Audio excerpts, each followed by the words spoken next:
Bismillahirrahmanirrahim.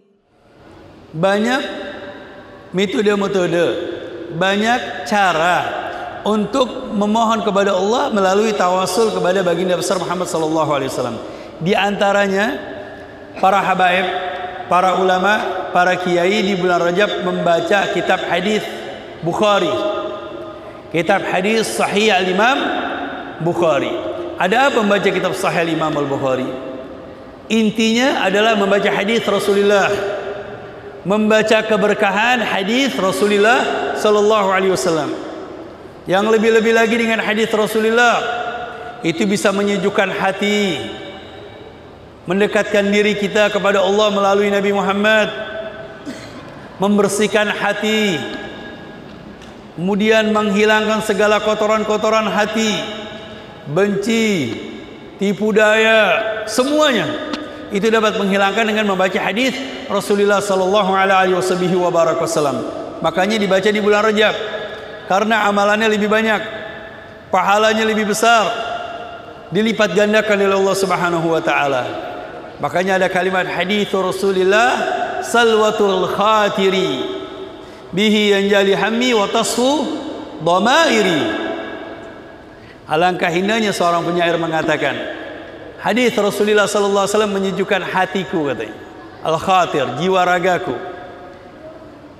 Bihi yanjali hammi, dengan membaca kitab hadis Rasulullah sallallahu alaihi wasallam itu bisa menghilangkan kesumpahan-kesumpahanku dan mensucikan diriku. Jadi orang-orang dulu kalau terjadi yang namanya bala, yang terjadi yang namanya musibah, kebanyakan para kiai-kiai, para ulama, para habaib mewasiatkan untuk membaca kitab hadis Rasulullah sallallahu alaihi wasallam. Terus ada apa? Kok Al-Imam Al-Bukhari yang dibaca? Karena kitab Sahih Imam Al-Bukhari, kitab yang diterima sejak beliau mengarang sampai sekarang. Kitab yang paling akurat, kitab yang paling sahih yang disusun oleh Imam Al-Bukhari. Belum ada hadis Rasulullah yang paling sahih, yang paling benar, yang paling kuat sanadnya, keilmuannya selain kitab Al-Imam Al-Bukhari. Makanya kitab Imam Bukhari dikatakan ashahul kitab ba'da kitabillah. Kitab yang paling sahih, kitab yang paling kuat kebenarannya setelah Al-Quran. Dan kemudian kitab Sahih Imam Al-Bukhari ini beliau ada namanya. Ada namanya. Orang biasanya kadang-kadang saya tanya, Pak jenengan berapa tahun baca kitab Sahih Imam Al-Bukhari? Masya Allah, Alhamdulillah Beb, saya baca sudah 40 tahun. Masya Allah, 40 tahun baca kitab hadis Bukhari. Ditanya nama kitabnya apa? Sahih Bukhari. Lah, nama kitab Sahih Imam Al-Bukhari ada namanya. Namanya Al-Jami' As-Sahih Al-Musnad Al-Mukhtasar min hadits Rasulullah sallallahu alaihi wasallam wa sunanihi wa ayyamih. Ini Al-Imam Al-Bukhari menamakan kitabnya dengan Al-Jami' As-Sahih Al-Musnad Al-Mukhtasar min hadits Rasulullah, kemudian wa sunani wa ayyamih. Ini semuanya ada istilah-istilah. Dari judulnya aja Imam Al-Bukhari ini bisa disyarahkan sampai nanti. Contohnya Al-Jami' dikatakan kitab Al-Jami' karena mengumpulkan beberapa dari banyak kitab, dikumpulkan dari beberapa banyak bab. Contohnya di dalam kitab Sahih Imam Bukhari ada kitab akidah, kemudian ada kitab ibadah, kemudian ada kitab taharah, ada kitab yang bersangkutan dengan fikih, yang bersangkutan dengan muamalah, yang bersangkutan dengan dinayat, yang bersangkutan dengan maghazi, peperangan Nabi Muhammad, bersangkutan dengan tafsir, bersangkutan dengan tauhid. Oh, banyak. Makanya dikatakan Al-Jami', kumpulan. Berbeda para ulama-ulama menyusun hadis Rasulullah yang bersangkutan dengan sanad. Sanadnya kepada Sayyidina Abu Bakar, Sayyidina Umar, Sayyidina Uthman, Sayyidina Ali, kemudian Asyraf minal Mubasysyirin bil Jannah. Atau kumpulan-kumpulan hadis yang bersangkutan dengan sifatnya fikih, dikenal namanya sunan atau namanya muwatta. Ada lagi hadis yang dikumpulkan dengan metode mu'jam. Alif, alif, alif yang diawali dengan alif atau hamzah. Ba, ta semuanya. Kemudian ada hadis Rasulullah sallallahu alaihi wasallam yang dikumpulkan sengaja, yaitu dengan 40 hadis. Ada juga yang namanya mustadrakat yang tidak ada di sini kemudian dikumpulkan, namanya mustadrakat. Ada kitab hadis mustakhrajat, dari beberapa banyak kitab dikumpulkan. Umpamanya ada dari 17 kitab dijadikan satu kitab. Seperti Al-Jami' As-Saghir Al-Imam As-Suyuti. Baik. Ini Al-Imam Al-Bukhari, beliau menyatakan kitabnya Al-Jami' karena kumpulan beberapa banyak dari bab-bab dan kitab. Kemudian As-Sahih. Kenapa dikatakan sahih? Karena beliau telah mengumpulkan hadis-hadis sahih yang belum pernah terjadi oleh para ulama sebelumnya dan sesudahnya. Kenapa saya katakan sebelumnya? Sebelum Imam Bukhari ada Imam Ahmad bin Hanbal. Sebelumnya lagi ada Imam Syafi'i. Sebelumnya lagi ada Imam Malik fil Muwatta. Ada Imam Abu Hanifah.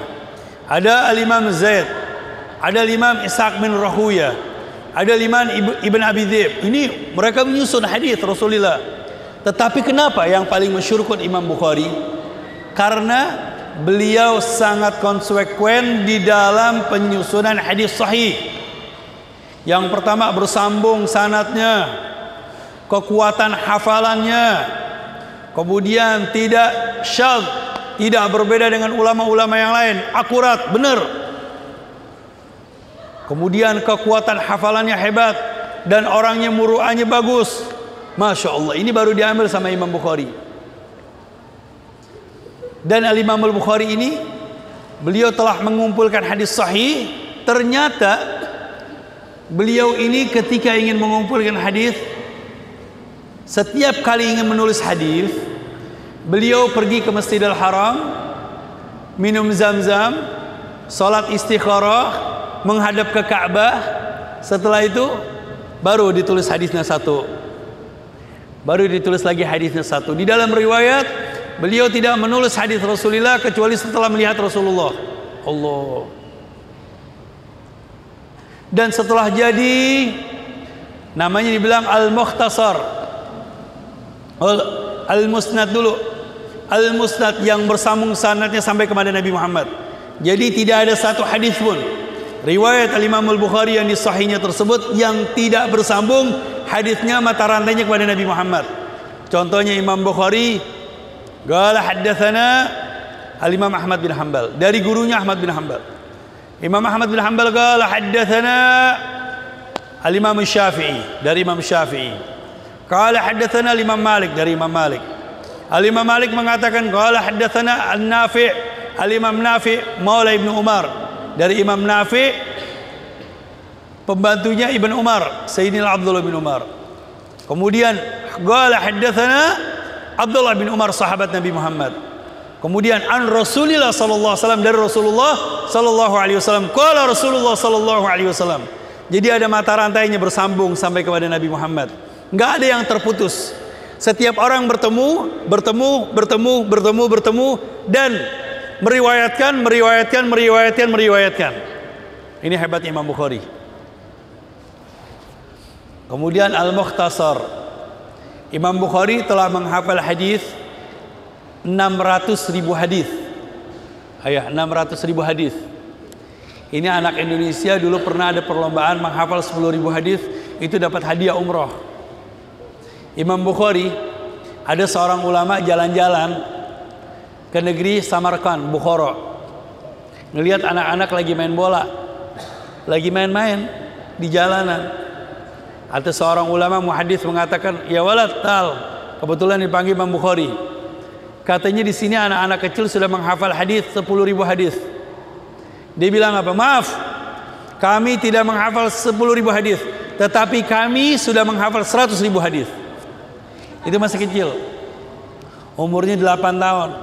Umur 13 tahun beliau sudah bisa mengoreksi gurunya, sanad gurunya. Tetapi ini harus disampaikan oleh beliau. Dari 60.000 hadis begitu banyak, dikumpulkan oleh beliau, diringkas oleh beliau menjadi 70.000 hadis. Ayah, 70.000 hadis. Dari 70.000 hadis, salat istikharah, minum zam-zam, tinggal di Mekah, menghadap Ka'bah. Kalau sudah lihat Rasulullah atau sudah sesuai baru ditulis. Satu sehingga menjadi 7.500 hadis. Lihat, dari 600.000 hadis menjadi 7.500 hadis.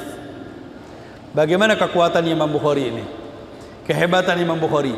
Yang lebih-lebih lagi beliau ketika menulis abwab, bab, kitab taharah, kitab man ra'a munkaran, kemudian bab man ra'an nabi faqad ra'al haq.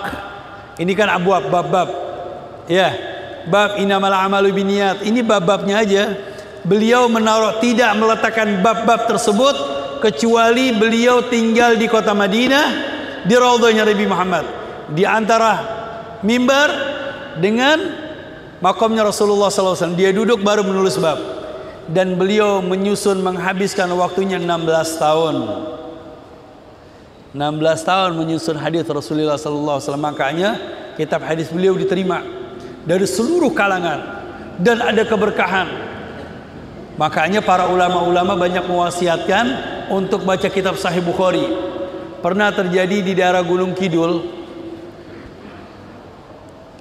itu terjadi yang namanya gempa, kemudian gunung meletus. Akhirnya ngadu sama kiai gimana? Ya sudah, bacakan kitab Sahih Imam Al-Bukhari. Setelah dibacakan gunung tenang. Jadi katanya para ulama, baca kitab Sahih Imam Al-Bukhari ini mengangkat bala, menolak bala. Makanya kemarin di Raudhah bersama Habib Abdullah Bagir Al-Atas mengatamkan kitab Sahih Imam Al-Bukhari 17 hari. Ada yang 17 hari, di Jakarta di Kuitang 9 hari, ada yang 25 hari, ada yang 30 hari, ada yang 27 hari, tergantung mereka daripada himpunan mereka.